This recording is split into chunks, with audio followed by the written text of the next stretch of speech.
Jangan lupa like, komen, dan subscribe channel YouTube TVRI Bengkulu dan nyalakan lonceng notifikasinya.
Terima kasih Anda masih bersama kami di Berendo TVRI Bengkulu.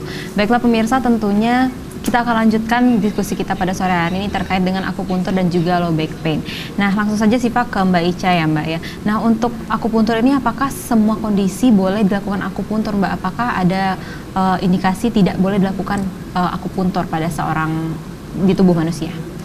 Ada beberapa kondisi yang memang tidak boleh diakupuntur. Contohnya ibu yang hamil trimester pertama, itu sebenarnya boleh dilakukan akupuntur, tapi ada beberapa titik itu yang tidak boleh karena bisa merangsang kontraksi pada kehamilan ibu.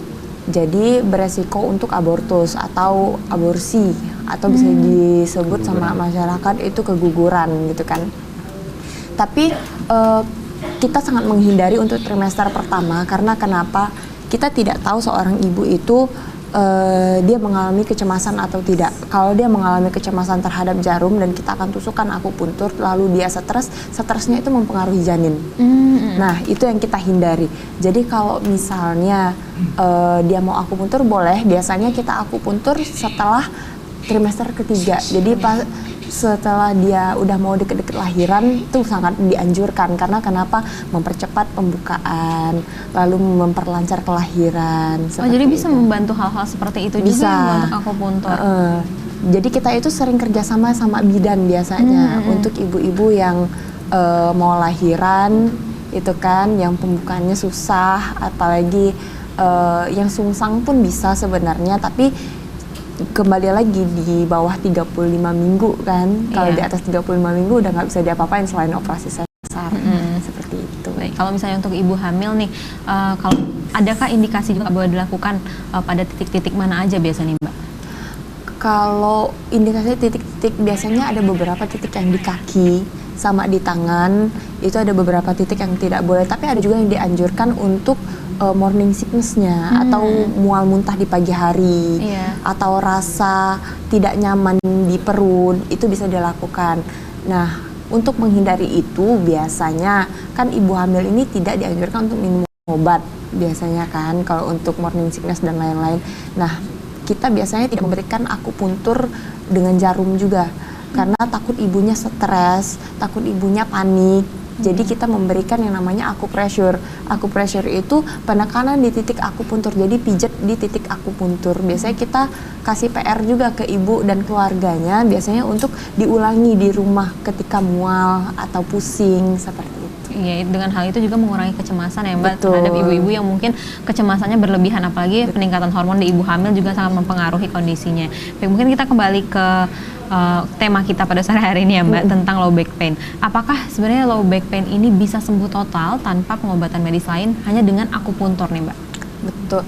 Nah, ini yang harus saya jelaskan terlebih dahulu bahwa low back pain itu sebenarnya bukan diagnosa. Bukan diagnosa akhir ya. Itu hanyalah diagnosa awal atau dokter biasanya itu menyebutnya itu gejala kan. Low back pain itu bukan diagnosa akhir. Low back pain ini biasanya nyeri pada pinggang, ya kan? Nyeri pada pinggang ke bawah.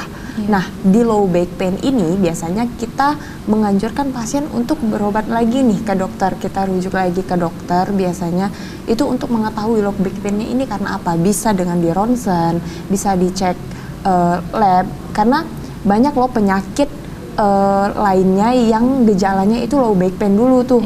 Kayak misal orang sakit ginjal, itu nyeri di pinggang dulu loh. Iya kan, bener. Nah, terus orang yang mempunyai kelainan tulang seperti skoliosis, kifosis, lordosis, itu nyeri pinggang dulu loh awalnya. Nah, kita harus lihat dulu ini nyeri pinggangnya karena apa. Makanya kalau misalnya kita pasien datang ke klinik ingin akupuntur, kita tanya dulu sudah melakukan pemeriksaan apa aja. Jadi pemeriksaan penunjang itu penting banget.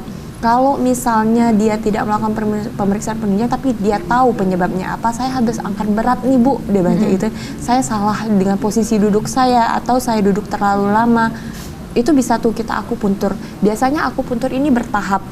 Bertahapnya dalam 1-3 kali biasanya sudah ada perubahan sampai akhirnya nanti kita terapi sampai dia merasa itu sudah sembuh. Tapi dengan syarat itu tadi, pemeriksaan penunjangnya perlu. Karena kita harus tahu sakit pinggang ini karena apa dulu, seperti itu. Baik, berarti harus ada sinergi antar tenaga medis juga. Betul. Untuk terapi suportif ini sebenarnya sangat diperlukan ya Mbak untuk mempercepat kesembuhan dari pasien tersebut. Nah, untuk melakukan akupuntur, apakah ada batasan orang-orang hanya boleh misalnya di dalam pada sakit misalnya low back pain melakukan hanya 2 kali atau 3 kali, atau sebenarnya nggak ada batasan sama sekali untuk melakukan akupuntur? Untuk melakukan akupuntur itu sebenarnya tidak ada batasan sama sekali. Bahkan setelah sembuh ingin lanjut akupuntur untuk menjaga imun dan menjaga tubuh agar tetap fit dan tidak mudah pegal-pegal aja sangat diperbolehkan. Ada batasan yang kita lakukan itu ketika mereka minta akupuntur tiap hari. Karena akupuntur ini kan sebenarnya rangsangan. Jadi kalau misalnya tubuh kita dirangsang tiap hari kan lama-lama kan biasa kan jadi tidak berefek apapun.